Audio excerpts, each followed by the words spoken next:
color just from their insides. I think they can kind of change color, but their skin is more translucent, and then they can also turn to a neon green. You can see they're swimming around the tank. Where'd they go? I don't know. There's lots of shrimp swimming around the tank right now. Everyone's getting antsy because it's chow time.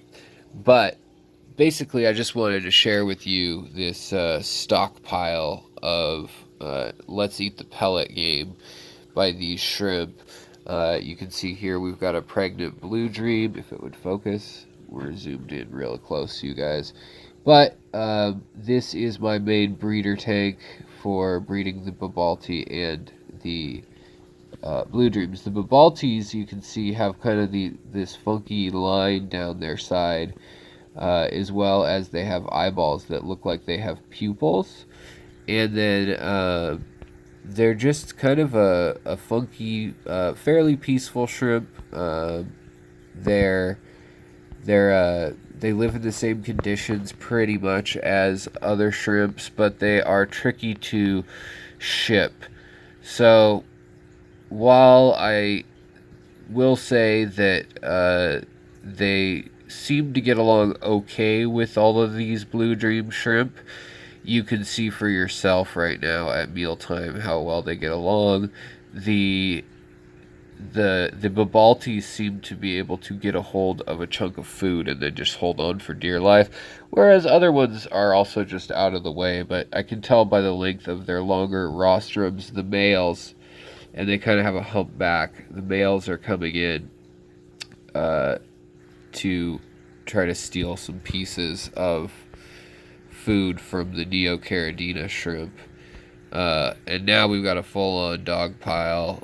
The Babaultis might win out. So, and the babies are there. Not that the shrimp take care of their babies, but I've noticed with these Babaultis that they will definitely gather their babies and kind of, I don't know if they're protecting them consciously, but the babies at least stay by the parents frequently. And by default, they are taken care of somewhat. So you can see here there's a bit of a skirmish. Some of the bigger blue females are taking the food. Even the other Babaultis and snails are trying to take the food.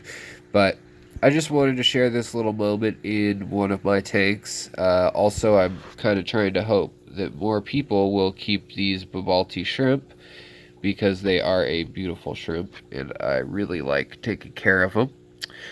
They really are pretty easy once you get them established.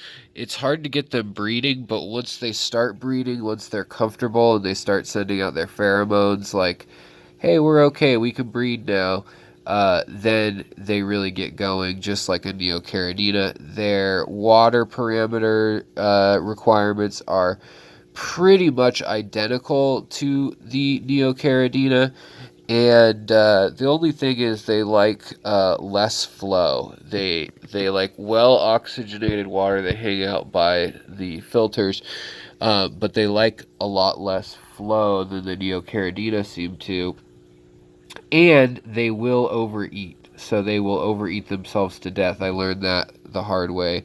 Lost some of these shrimp when they ate to death. But they, other than that, they're real straightforward to take care of, and they turn beautiful green to brown. So hope you like this. Like, subscribe, and if you want to support the channel, you can always find me on Patreon. Thanks, guys.